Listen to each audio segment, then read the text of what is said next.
اللہ الرحمن الرحیم۔ کل ہم نے سورۃ البقرہ کی ابتدائی 15 آیتیں سمجھنے کی کوشش کی تھی۔ اس کے اندر اللہ تعالیٰ مختلف لوگوں کے جو مزاج ہیں، اطوار ہیں، اس کی نقشہ کشی فرما رہے ہیں کہ انسان کا مزاج اور عادات کس طرح ہوتی ہیں۔ تو اس کی 3 کیٹیگری بیان کی تھی، ایک اچھے، ایک برے اور ایک اچھے بنے ہوئے۔ رب کریم ان کے متعلق ارشاد فرماتا ہے کہ اولئک الذین اشتروا الضلالۃ بالہدی، یہ وہی لوگ ہیں جنہوں نے گمراہی کو خرید لیا، کس کے بدلے میں؟ ہدایت کو چھوڑ کر۔ ہدایت دے کر کس کو خرید لیا؟ ان کے پاس دونوں آپشن تھے، نبی آئے، سیدھا رستہ واضح تھا، سچائی واضح تھی، سچ واضح تھا، حقیقت واضح تھی، لیکن انہوں نے اپنے مفادات کی خاطر، عارضی فائدے کی خاطر، غفلت کی وجہ سے، تساہل کی وجہ سے یا گمراہی کی وجہ سے مختلف وجوہات بنی۔ اللہ فرماتا ہے گمراہی کو لے لیا، ہدایت کو چھوڑ دیا۔ گمراہی کو لے لیا، ہدایت کو چھوڑ لیا، یعنی جانتے بوجھتے ہوئے انہوں نے اندھیروں کا انتخاب کیا۔ چراغ مل رہا تھا، رستہ بھی واضح تھا، صراط مستقیم بھی واضح تھی، نہ روشنی لی نہ وہ سیدھے رستے کا انتخاب کیا۔ وجہ کیا بنی؟ غفلت، گمراہی، تساہل، مفاد پرستی۔ کہ اللہ فرماتا ہے فما ربحت تجارتہم، یہ تجارت تو انہوں نے کی کہ ہدایت کے بدلے میں گمراہی لے لی، لیکن ان کی اس تجارت نے فائدہ کیسے دینا ہے؟ فائدہ دے گی؟ یہ چیز فائدہ نہیں دے گی۔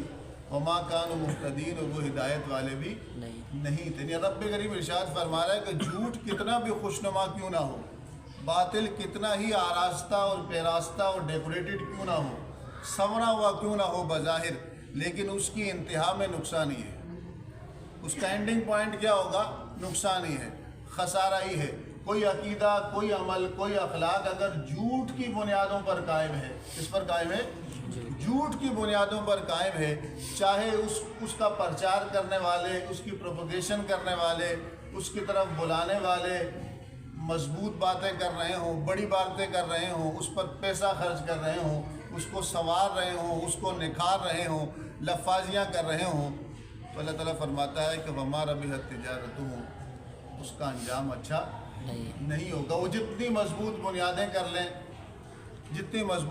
کر لیں لیکن وہ بنیادیں کھوکھلی ہیں۔ کیا ہے؟ بنیادیں کھوکھلی ہیں۔ تو اللہ فرماتا ہے کہ فما ربحت تجارتہم وما کانوا مہتدین، یہ جو انہوں نے تجارت کی، گیو اینڈ ٹیک کا معاملہ کیا، ہدایت کے بدلے میں گمراہی لے لی، اچھی چیز کے بدلے میں بری چیز لے لی، کھرے مال کے بدلے میں کھوٹا مال لے لیا، پیور مال، خالص مال کے بدلے میں ملاوٹ شدہ مال لے لیا، تو نتیجہ کیا ہوتا ہے؟ نتیجہ خراب چیز لینے میں نتیجہ کیا ہوتا ہے کہ وہ چیز چلتی نہیں ہے اور فائدہ نہیں دیتی۔ تو رب فرما رہا ہے کہ تم عام چیزیں، مقصود یہ ہے کہ عام چیزیں جب تم لیتے ہو، عام چیزیں بھی اگر بازار میں جا کے لیتے ہو تو اچھی چیز تم پسند کرنے کی کوشش کرتے ہو۔ اور تمہارا دوسرا اصول یہ ہے کہ یا کوئی سمجھدار آدمی ہو، کیا ہو؟ سمجھدار آدمی ہو، جس کو، یا ہر بندہ پیسوں کے معاملے میں سمجھدار تو ہو ہی جاتا ہے، پیسوں کے معاملے میں سمجھدار تو ہو ہی جاتا ہے، اور بعض لوگ اپنے مفادات کے معاملے میں اچھے برے کو اچھی طرح سمجھتا ہے۔ 2 صورتیں ہوتی ہیں، اس چیز کو خریدنے جا رہا ہے تو یا تو اس کے بارے میں خود جانتا ہے، تجربہ رکھتا ہے، موبائل لینے جائیں، اینڈرائڈ موبائل لینے جائیں یا لیپ ٹاپ لینے جائیں یا کوئی بھی الیکٹرک ڈیوائس لینے جائیں یا کپڑا لینے جائیں، تو یا تو اگر آپ اس کے بارے میں خود معلومات رکھتے ہیں تو 10-20 دکانوں سے پوچھیں گے ضرور، پسند کریں گے، اس کی میموری چیک کریں گے، اس کی ریم چیک کریں گے، اس کا جو اسٹوریج ہے اس کو چیک کریں گے، اسپیڈ چیک کریں گے، یا تو خود پتہ ہو، اگر خود پتہ نہ ہو تو کس کو لے جاتے ہیں؟ جو جانتا ہے، جو فَاسْأَلُوا عَلَى الذِّكْرِ إِن كُنتُمْ لَا تَعْلَمُونَ۔ 2 صورتیں، تو خود پتہ ہو، خود چال پھٹک کر کے، انویسٹیگیشن کر کے، تحقیق کر کے اچھا سامان اٹھاتے ہیں، اور پھر آپ کو پتہ ہوتا ہے کہ فلاں دکان، آپ موبائل مارکیٹ میں جائیں تو ہزاروں دکان ہوتی ہے، لیکن آپ بعض دکان والوں کے بارے میں آپ کو پتہ ہوتا ہے کہ یہ دکان اچھی ہے، اس میں یہ سامان اچھا ملتا ہے، یہ دکان جو ہے یہ اچھے آدمی کی، یہ فراڈ نہیں کرتا، اور یہ دکان یہ والا کیا کرتا ہے؟ فراڈ کرتا ہے۔ کل ایک فروٹ والے کے پاس میں گیا، میں نے کہا کہ یہ سیب دے دو، تو اس نے کہا کہ، میں نے کہا کتنے کا ہے؟ کیونکہ حضور نے فرمایا کہ کسی سے کوئی لین دین کرو تو آپ اس سے کم کروا لیا کرو۔ میں نے کہا اس کو آپ تھوڑا کم کریں گے؟ اس نے کہا روزہ ہے۔ میں نے کہا ٹھیک ہے کوئی کام نہیں، روزہ ہے۔ حضور نے فرمایا کوئی شخص یہ کہے کہ مجھے روزہ ہے، اس سے آگے بحث آپ نے نہیں کرنی۔ میں نے سمجھا یہ نیک ہے، کیا ہے نیک ہے۔ تو اب اس نے فروٹ 1.5 کلو ڈالا، سیب ڈالے۔ ڈالنے کے بعد میں نے ایسے ہی ایک فیس بک پہ ایک ویڈیو دیکھی تھی کہ فروٹ والے کیا کرتے ہیں، 2 نمبری کرتے ہیں، میرے ذہن میں بھی نہیں تھی، میں نے کہا جھوٹ ہوگا۔ اس نے 1.5 کلو سیب ڈالا، یوں کیا، میں نے گنے اس میں 10 سیب تھے، کتنے تھے 10 یا 8 سیب تھے، لیکن اس نے کچھ اس طرح کیا تو میں نے جب اس طرح کیا میں نے گنا، میں نے کہا اس میں یہ تو 6-7 سیب رہ گئے ہیں، کہتے کچھ نہیں پورے۔ میں نے کہا آپ دوبارہ اس کو آپ تولیں، دوبارہ تولا تو اس میں 2 سیب کم تھے۔ ایک دم اس کا منہ بند گیا، کہتا ہے میں غلطی ہو گئی۔ میں نے کہا آپ روزے دار ہیں۔ اس نے پھر کیا کیا، روزے دار تھا، پھر لیا وہ سڑا ہوا سیب ڈال دیا۔ میں نے پھر دیکھ لیا، میں نے کہا یہ کیا، آپ تو روزے دار ہیں۔ اس نے کہا کسی کو بتایا نا، تو اس نے وہ سیب دوبارہ نکالا، وہ دوبارہ اس نے ڈال دیا۔ تو اس طرح کا معاملہ ہوتا ہے، روزے دار ہے، بتایا جا رہا ہے میں روزے دار ہوں، میں نے رعایت کی، وہ ڈنڈی مار رہا تھا۔ بظاہر کیا ہوتا ہے، بظاہر تو فائدہ کما لیتا ہے، ہم بھی فائدہ کما لیتے کسی کی دھول جھونکنے میں، لیکن جب ہم کسی کے ساتھ فراڈ کر رہے ہوتے ہیں تو حقیقتاً ہم اپنے آپ کے ساتھ فراڈ کر رہے ہوتے ہیں۔ اللہ نے فرمایا نا وَلَٰكِن كَانُوا أَنفُسَهُمْ يَظْلِمُونَ، جب تم کسی پہ ظلم کر رہے ہو اپنے آپ پر نہیں کر رہے، کسی پر نہیں کر رہے، بلکہ وَلَٰكِن كَانُوا أَنفُسَهُمْ يَظْلِمُونَ۔ تم نے اگر 10-100 کا فراڈ کیا ہے تو اللہ تعالیٰ اس کے بدلے میں 1000 نکالے گا، کیونکہ اب حقوق العباد میں آ گئی بات۔ کس میں آ گئی؟ حقوق العباد میں آ گئی۔ تو انسان کو اس کے بارے میں بھی خیال کرنا چاہیے، اور خاص کر لین دین کے معاملے میں سنت بھی یہ ہے کہ آپ اپنی آنکھیں اور کان کھلے رکھیں، اور جو بندہ اس طرح کی حرکت کر رہا ہو تو لڑنے جھگڑنے کی بات نہیں ہے، اس سے صحیح انداز سے ٹریٹ کیا جائے، پیش کیا جائے۔ کوئی بندہ اگر گر جائے تو اس کا مطلب یہ نہیں ہوتا کہ آپ بھی گر جائیں۔ حضور صلی اللہ علیہ وسلم تشریف فرماتے، سیدہ عائشہ صدیقہ بھی تشریف فرماتی، حضور فرمایا کہ جو شخص آ رہا ہے یہ اپنے قبیلے کا سب سے برا اور شریر آدمی ہے، شریر آدمی ہے، اس کی شرارتیں سب کو پتہ ہے۔ لیکن جب وہ آیا تو آپ صلی اللہ علیہ وسلم نے اس سے ملے، اس نے سلوک کیا، بٹھایا، پوچھا، جو اس کا معاملہ تھا وہ حل کیا، وہ چلا گیا۔ سیدہ عائشہ نے فرمایا کہ یا رسول اللہ آپ کہہ رہے تھے یہ شریر آدمی ہے، اور آپ نے اس کو اتنی عزت دی، کہا اس کی شرارتوں کی وجہ سے میں اپنا کردار خراب نہیں کر سکتا، کردار خراب تھا بھی نہیں، لیکن حضرت بھائی کیا اس کے شریر ہونے کی وجہ سے میں اس نے سلوک کرنا چھوڑ دوں، کسی کے ساتھ اچھا ٹریٹ کرنا چھوڑ دوں؟ کوئی بندہ اگر برائی کر رہا ہے تو آپ نے کہا کہ وہ برا کر رہا ہے تو میں بھی برا کروں گا، نہیں۔ ایک بندہ اگر گندگی اٹھا کے جسم پہ مل رہا ہے تو کیا آپ بھی گندگی اٹھا کے جسم پہ ملیں گے یا اس کو منع کریں گے؟ منع کریں گے، برائی سے منع کیا جائے گا، برے کے ساتھ برا ہوا نہیں جاتا۔ آپ نے اچھائی ہی کرنی ہے، چاہے جس درجے پر بھی ہو، چاہے فضل کے درجے پر ہو، احسان کے درجے پر ہو، ایثار کے درجے پر ہو یا عدل کے درجے پر ہو، اچھائی کرنی ہے۔ کیا کرنی ہے؟ اچھائی کرنی ہے۔ پھر آگے مثال دی جا رہی ہے، قرآن مجید کا ایک اسلوب ہے، اللہ عام ہمارا بھی اسلوب ہے کہ جب ہم کسی کو کوئی بات سمجھانا چاہتے ہیں اور اس کو سمجھ نہ آ رہی ہو یا اچھی طرح سمجھانا چاہتے ہیں تو ہم مثال دے دیتے ہیں۔ کیا دیتے ہیں؟ مثالی صورت میں کوئی بات سمجھائی جائے تو سمجھاتے ہیں۔ تو یہاں بھی اللہ تعالیٰ نے مثال دے دی، مثلہم کمثل الذی استوقد نارا، ان لوگوں کی مثال جن کے بارے میں پیچھے بات کی، کفر یا اچھے بنے ہوئے، ان کی مثال تو اس شخص کی طرح ہے۔ کہا تم سوچو کہ ایک بندہ ہے وہ آگ جلائے، کیا جلائے؟ آگ جلائے، اندھیرا تھا، اس نے آگ جلائی، کیوں جلائی؟ کہ روشنی آئے۔ فلما اضاءت ما حولہ، اور جب اس نے آگ جلائی اپنے ارد گرد جب روشن ہو گیا، آگ کی وجہ سے جیسی روشنی ہوئی، ذهب اللہ بنورہم، اللہ تعالیٰ اس کی آنکھوں کا نور ہی لے گیا۔ تو پہلے اندھیرا تھا، روشنی ہونے کے بعد وہ اندھا ہو گیا، پھر اندھیرا ہی رہا۔ وَتَرَكَهُمْ فِي ظُلُمَاتٍ لَا يُبْصِرُونَ، اللہ فرماتا ہے پھر اللہ تعالیٰ نے اس کو اندھیروں میں چھوڑ دیا جو وہ دیکھتا نہیں ہے۔ تو مطلب یہ ہے کہ ایک شخص چاہ رہا تھا، مکہ والے چاہ رہے تھے کہ دین آئے، یہودی چاہ رہے تھے کہ دین آئے، اسلام آئے، آخری نبی آئیں، روشنی چاہ رہے تھے، لیکن جیسے ہی حضور صلی اللہ علیہ وسلم کی آمد ہوئی، اپنے مفادات اور حسد کی وجہ سے ان کی جو بصیرت تھی وہ کیا کر لی گئی؟ چھین لی گئی۔ کیا چھین لی گئی؟ بصارت ان کی چھین لی گئی، بصیرت چھین لی گئی کہ آپ صلی اللہ علیہ وسلم تشریف لائے اور روشنی بن کر آئے، روشنی لے کر آئے، ہدایت کا نور لے کر آئے، اور ان لوگوں نے ان کا حضور کی آمد کے بعد حضور کا انکار کر کے کفر کے اندھیروں میں، شرک کے اندھیروں میں، نبی کی گستاخی کے اندھیروں میں اپنے آپ کو کیا کر دیا؟ چھوڑ دیا۔ اللہ فرماتا ہے صم بکم عمی فہم لا یرجعون، یہ بہرے ہیں، گونگے ہیں، اندھے ہیں، انہوں نے لوٹنا نہیں۔ بہرے کا مطلب کیا؟ انہیں بولنا چھوڑ دیا تھا۔ گونگے کا مطلب کیا؟ بہرے مطلب سننا چھوڑ دیا تھا۔ گونگے کا مطلب کیا؟ بولنا چھوڑ دیا تھا؟ نہیں، ان کی آنکھیں بھی سلامت تھی، زبان بھی سلامت تھے، کان بھی سلامت تھے، وہ سن بھی سکتے تھے، بول بھی سکتے تھے، دیکھ بھی سکتے تھے۔ حقیقتاً یہاں کس اندھے پن کی بات ہو رہی ہے؟ کہا کہ وہ دیکھتے تو ہیں لیکن ہدایت کو دیکھ نہیں سکتے، وہ سن تو سکتے ہیں، سب باتیں سن سکتے ہیں، لیکن جو اچھی باتیں ہیں ان کا انتخاب، ان کو قبول کرنے کی ان کے اندر صلاحیت کیا ہو گئی ہے؟ ختم۔ سب کچھ جانتے بوجھتے ہوئے حق بولنے سے وہ گونگے ہو گئے ہیں، حق دیکھنے سے وہ اندھے ہو گئے ہیں، اور حق سننے سے وہ کیا ہو گئے؟ اب یہ اندھا پن یا بیرا پن یا گونگا پن کس وجہ سے آیا؟ اللہ نے کیا یا اپنی حرکتوں کی وجہ سے؟ اپنی وجہ، اپنی حرکتوں کی وجہ سے، غفلت کی وجہ سے، مفاد پرستی کی وجہ سے، جھوٹ کی وجہ سے، دغا کی وجہ سے، مسلسل نافرمانی کرنے کی وجہ سے۔ ہم میں سے اکثر کہتے ہیں کہ پاکستان کے حالات نہیں بدل رہے، پاکستان کے حالات نہیں بدل رہے۔ سود اعلان جنگ ہے۔ سود کیا ہے؟ کیا ہے؟ جو سود کھاتا ہے، اللہ حضور نے فرمایا کہ اللہ تعالیٰ کے ساتھ اس کا اعلان جنگ ہے۔ قرضہ کیا ہے؟ ہر حکومت قرضہ لینے اور دینے کی بات کرتی ہے، ہم اتنا قرضہ لیں گے اور اتنا قرضہ ادا کریں گے۔ یہ نہیں ہوتی کہ قرضہ ختم کریں گے۔ قرضہ لینا دینا کیا ہے؟ IMF سود پہ دے رہا ہے، سود پہ لے رہا ہے۔ اور سود کیا ہے؟ اس کے اندر سود بھی آپ دیتے ہیں، آپ نہ چاہتے ہوئے دے رہے ہیں۔ حضور نے فرمایا کہ آخری دور کی ایک نشانی یہ ہے کہ اگر کوئی سود کھائے نہ کھائے، سود کا گرد اور غبار تمہیں ضرور پہنچے گا۔ پہنچ رہا ہے؟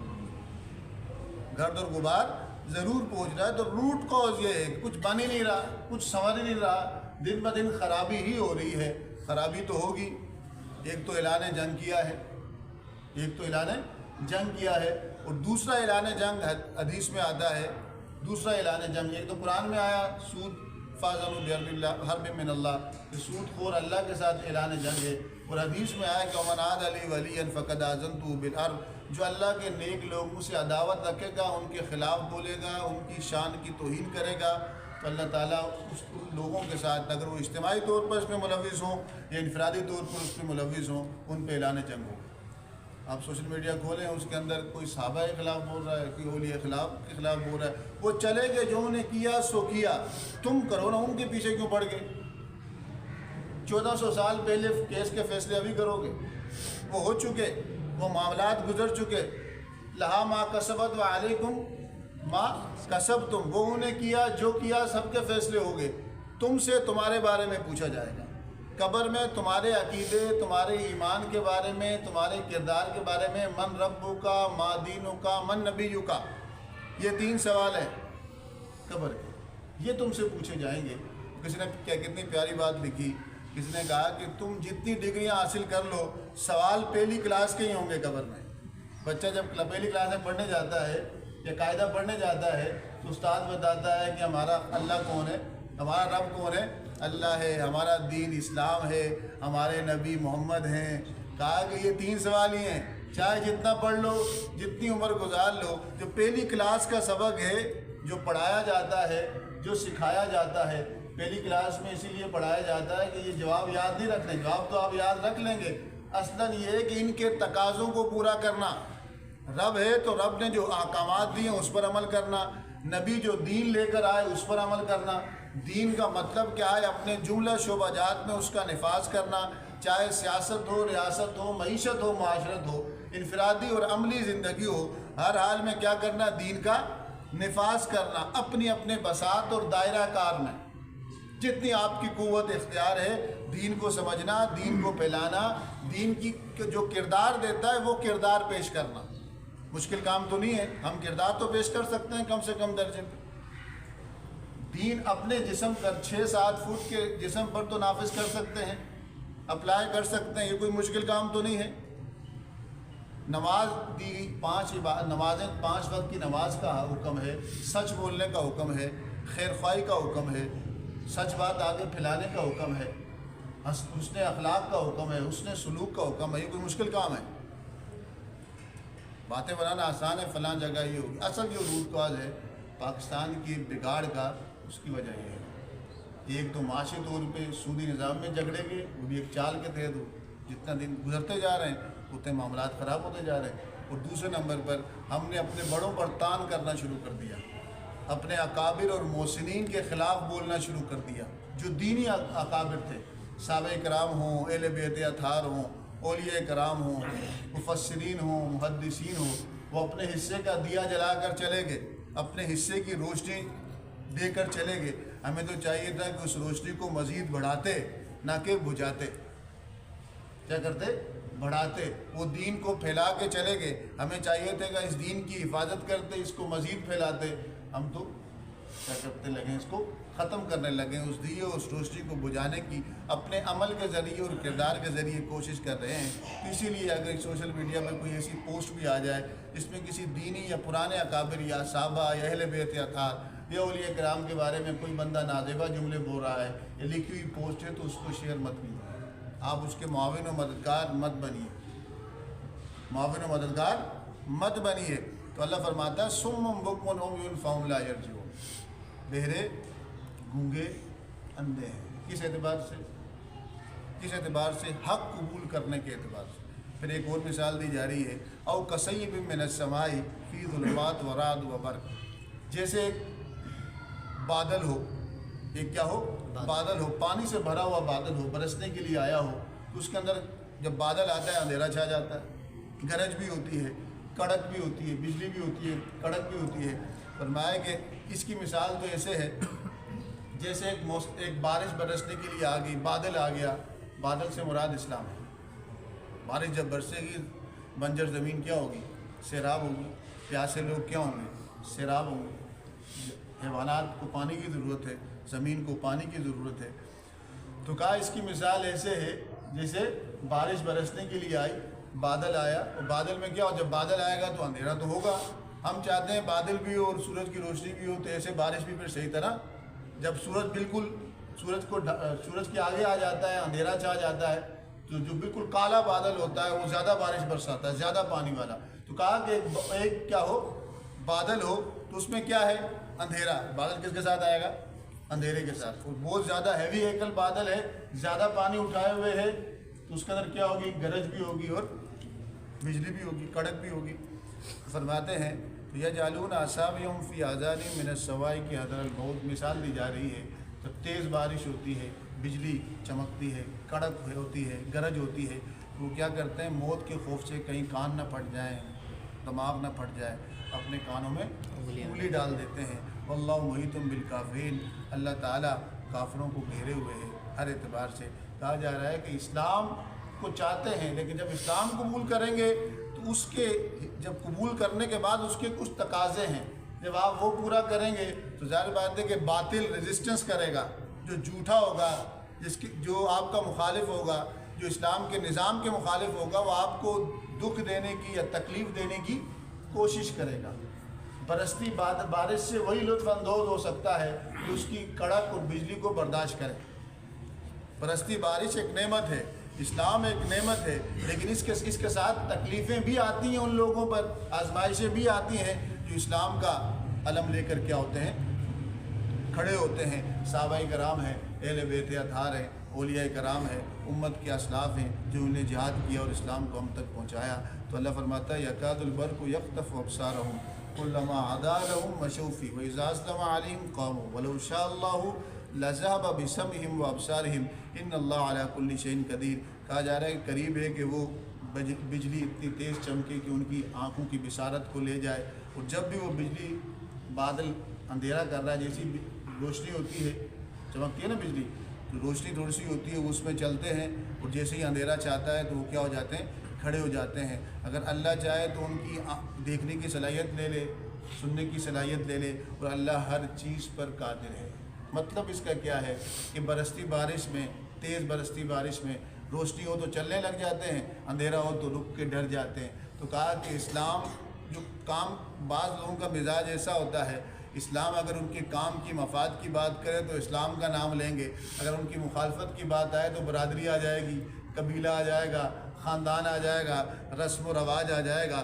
کہ یہ مزاج مسلمان کا نہیں ہوتا، یہ مزاج اللہ کو ماننے والا، ترجیح اول کیا ہو اللہ کی رضا۔ ایمان والا جو ہوتا ہے، جو اسلام جس نے قبول کر لیا، اسلام کو سمجھ لیا، اس کی ترجیح اول، فرسٹ پریورٹی اس کی کیا ہوگی؟ رب کی رضا۔ رب کیا چاہتا ہے، میرا خالق میرا مالک کیا چاہتا ہے، میرا رازق مجھ سے کیا چاہتا ہے، اس کے نبی نے اس مسئلے کو حل کرنے کے لیے کیا گائیڈ لائن دی ہے، یہ چیز دیکھے گا تو اللہ عز و جل سے دعا کریں کہ رب کریم ہمیں حقیقی ایمان نصیب فرمائے، ہمارے ظاہر و باطن کو با کردار بنائے، اچھی صفات والا بنائے۔ فقہی مسئلہ ایک سمجھ لیں، تیمم۔ قرآن مجید میں اللہ تعالیٰ ارشاد فرماتا ہے فَتَيَمَّمُوا صَعِيدًا طَيِّبًا، جب پانی موجود نہ ہو، پانی یعنی ایک میل پانی موجود نہیں ہے، یا پانی موجود ہے کسی بیماری کی وجہ سے استعمال نہیں کر سکتے، ڈاکٹروں نے منع کیا ہے، یا مرض کی وجہ سے یا مرض کے بڑھ جانے کی وجہ سے پانی موجود نہ ہو، تو ایسی صورت میں شریعت نے کہا کہ اگر غسل فرض ہو جائے یا وضو فرض ہو جائے، فَتَيَمَّمُوا صَعِيدًا طَيِّبًا، پاکیزہ مٹی کا ارادہ کرو، وہ تمہیں پاک کر لے۔ فَامْسَحُوا بِوُجُوهِكُمْ وَأَيْدِيكُمْ مِنْهُ، تو اللہ فرماتا ہے کہ پھر تم نے کیا کرنا ہے، پاک مٹی پر یا غبار پر۔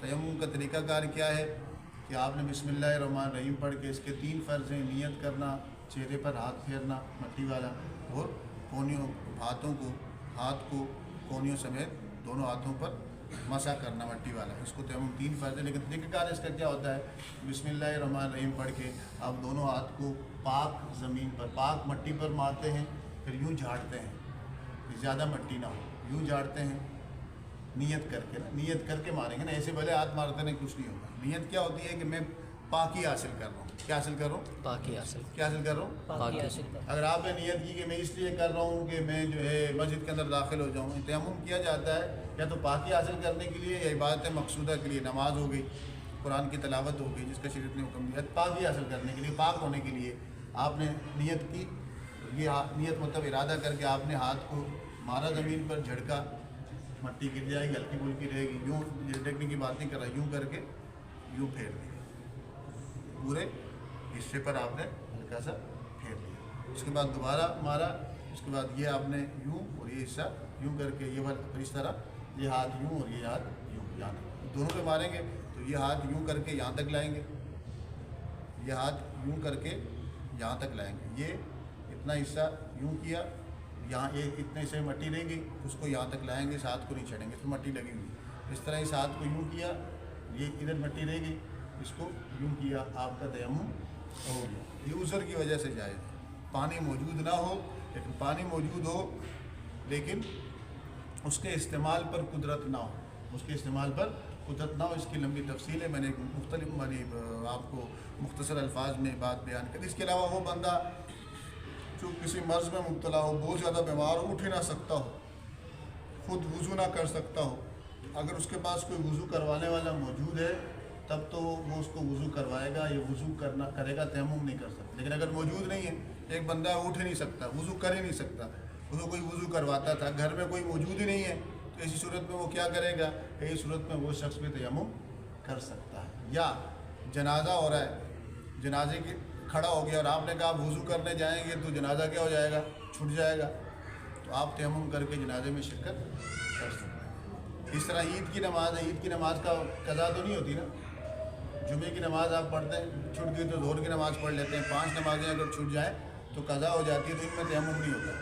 لیکن اس طرح عید کی نماز آپ پڑھنے کے لیے آئے تو عید کی نماز کھڑی ہو گئی، یا اگر آپ نے کہا کہ نمازیں مصروف ہوئی تو آخری رکعت میں نماز نکل جائے گی، تو آپ تیمم کر کے اس میں کیا ہو جائیں، شامل ہو جائیں۔ یا عید کی نماز میں ایک شخص یہاں کھڑا ہے، دوران نماز اس کا وضو ٹوٹ گیا، اب اگر وہ یہاں سے کس طرح باہر جائے گا، وہ جا کے وضو کرے گا، لمبی صفیں ہوتی ہیں، اب وہ کیا کرے، سامنے سے گرد لگی ہوتی ہے، اس کے نیچے بھی گرد ہوگی، تو ہاتھوں ہاتھ تیمم کر کے جو نماز جہاں سے چھوٹی وہیں پر دوبارہ نماز میں کیا ہو جائے، شامل ہو جائے، تو تیمم ان صورتوں میں کر سکتا ہے۔ جنازے میں اگر وہ خود ولی نہ ہو، وارث نہ ہو، اور عید کی نماز میں، یا ایک صورت علماء نے یہ بھی لکھی ہے، صاحب بخاری شریف نے بھی لکھی ہے کہ اگر نماز کا آخری وقت آ گیا، یعنی صرف 3 منٹ رہ گئے.